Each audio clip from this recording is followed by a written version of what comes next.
Welcome to Mamma's kitchen Tamil. எல்லாரும் எப்படி இருக்கீங்க? இன்னைக்கு லஞ்சுக்கு ஒரு சூப்பரான குழம்பு ரெசிபி தான் பண்ண போறேன். இந்த குழம்பு வந்து பாத்தீங்கன்னா காலிஃப்ளவர் வச்சு பண்ண போறேன். இந்த காலிஃப்ளவர் குழம்பு வந்து கறி குழம்பு அளவுக்கு நல்ல டேஸ்டாவும் வாசமாவும் இருக்கும். இது செய்யறது ரொம்ப ரொம்ப ஈஸி. நான் ஏற்கனவே டிஃப்ரெண்டான குழம்பு ரெசிபிஸ் நிறைய பண்ணி காமிச்சிருக்கேன்.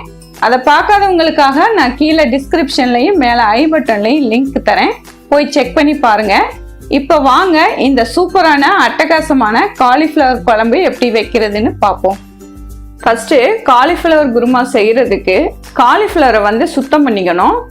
அதுக்கு ஒரு கடாயில் வந்து சுடுதண்ணி வச்சுட்டு, சுடுதண்ணி வந்து லைட்டா வெதும்பலா இருந்தா போதும், கை பொறுக்கிற சூடு இருந்தா போதும். இந்த சுடுதண்ணியில கொஞ்சமா உப்பு சேர்த்துட்டு ஒரு கப் அளவுக்கு காலிஃப்ளவர் எடுத்திருக்கேன். இந்த காலிஃப்ளவரை வந்து இதுல சேர்த்துக்குவோம். இந்த சுடுதண்ணியில சேர்த்துட்டு ஒரு கரண்டியை வச்சு நல்லா கிளறி விடுவோம்.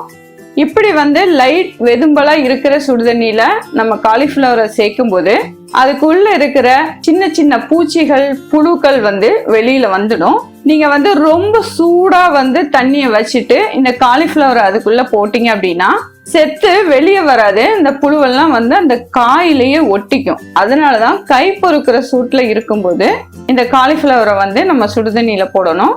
இங்க பாருங்க, இப்ப வந்து பாத்தீங்கன்னா இதுல வந்து புழு வந்து தனியா வந்திருக்கு பாருங்க. அவ்வளவுதான். இதை வந்து நல்லா கிளறி விட்டுட்டு சுடுதண்ணில இருந்து காயை வடிச்சு எடுத்துட்டு பச்சை தண்ணியில ஒரு 2-3 தடவை கழுவி இந்த காயை தனியா எடுத்து வச்சுக்கலாம். இப்போ குழம்பு செய்யறதுக்கு அடுப்புல ஒரு கடாய் வச்சுக்கலாம். கடாய் ஹீட் ஆன உடனே ஒரு 3 ஸ்பூன் ஆயில் சேர்த்திருக்கேன். ஆயில் ஹீட் ஆன உடனே கொஞ்சமா சோம்பு, கொஞ்சமா சீரகம் சேர்த்துக்கலாம். இது ரெண்டும் பொரிஞ்சு வரும்போது இப்போ வந்து ஒரு 2 துண்டு பட்டை, கொஞ்சம் கல்பாசி, ஒரு 4 கிராம்பு எடுத்திருக்கேன், ஒரு அன்னாசி பூ எடுத்திருக்கேன். இது எல்லாத்தையும் இந்த ஆயில்ல சேர்த்துக்குவோம். இது எல்லாமே நல்லா பொரிஞ்சு வரும்போது ஒரு கப் வெங்காயத்தை இதுல சேர்த்துக்கலாம். இதோட கொஞ்சமா கருவேப்பிலையை சேர்த்துக்கலாம். இது எல்லாத்தையும் நல்லா வதக்கி விட்டுக்கலாம். வெங்காயம் வந்து கண்ணாடி பதம் வரணும், ரொம்பவும் வந்து வதங்கணுங்கிற அவசியம் இல்லை.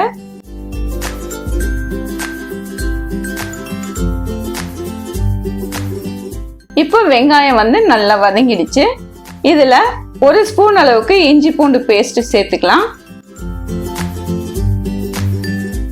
இப்போ இந்த இஞ்சி பூண்டு பேஸ்டோட பச்சை வாசம் போற வரைக்கும் வதக்கிக்குவோம்.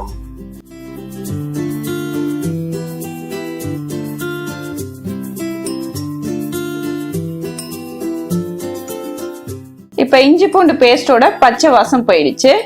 இதுல 2 தக்காளி எடுத்து இந்த மாதிரி சின்ன சின்ன பீசஸா கட் பண்ணிட்டு சேர்த்திருக்கோம். இந்த குழம்புக்கு வந்து புளிப்புக்குன்னு பாத்தீங்கன்னா இந்த தக்காளி தான். அதனால தக்காளியோட புளிப்பு தன்மைக்கு ஏத்த மாதிரி நீங்க சேர்த்துக்கோங்க, பார்த்து கவனமா. இந்த தக்காளி சேர்த்தது உடனேயே இதுல கொஞ்சமா உப்பு சேர்த்துக்குவோம். உப்பு சேர்த்தாதான் இந்த தக்காளி வந்து சீக்கிரமா வெந்து மசிஞ்சு வரும். இந்த தக்காளி வந்து வெந்து மசிஞ்சு வர வரைக்கும் நல்லா வதக்கிக்கணும்.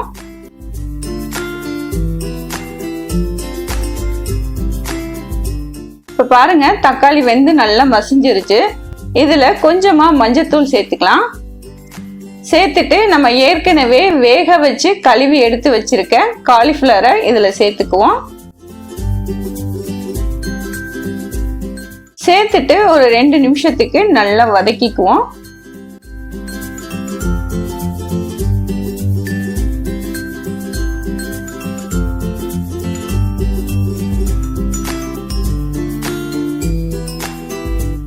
இப்ப காலிஃப்ளவரை நல்லா வதக்கியாச்சு. இப்ப இதுல பொடியெல்லாம் சேர்த்துக்குவோம்.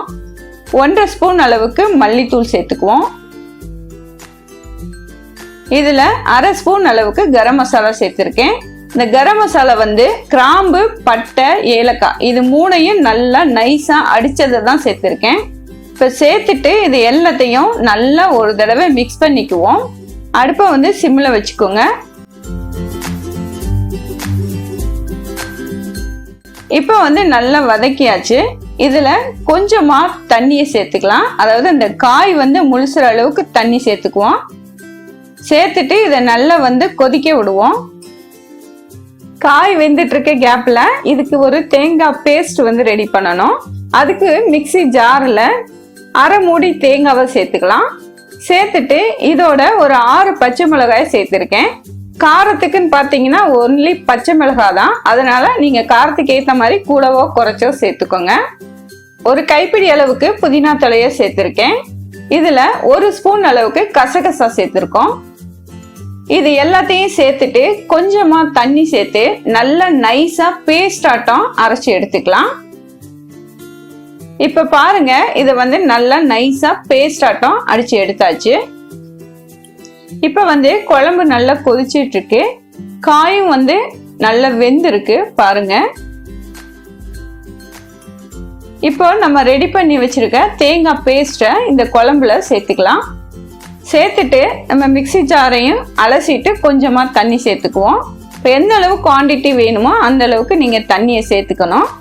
அதே மாதிரி இந்த தேங்காவோட பச்சை வாசம் போகிற வரைக்கும் ஒரு 2 நிமிஷத்துக்கு கொதிக்க விடணும். கொதிச்சு நல்லா திக்காகணும்.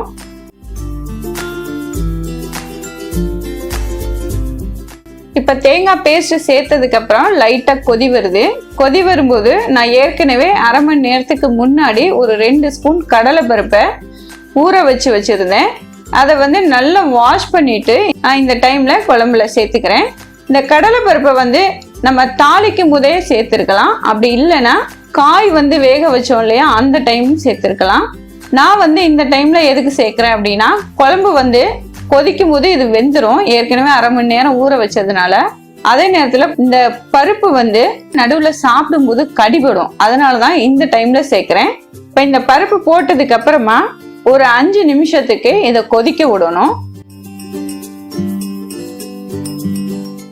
இப்போ ஒரு 5 நிமிஷம் ஆயிடுச்சு. குழம்பு வந்து நல்லா கொதிச்சு வந்திருக்கு பாருங்க.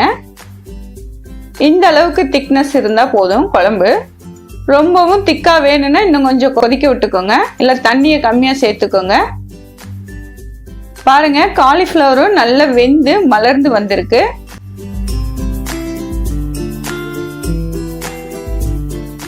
அதே நேரத்துல நம்ம போட்ட கடலை பருப்பும் வெந்து நல்லா மலர்ந்து வந்திருக்கு. அவ்வளவுதாங்க, சூப்பரான காலிஃப்ளவர் குழம்பு ரெடி ஆயிடுச்சு. இப்போ நம்ம ஸ்டவ் ஆஃப் பண்ணிக்குவோம்.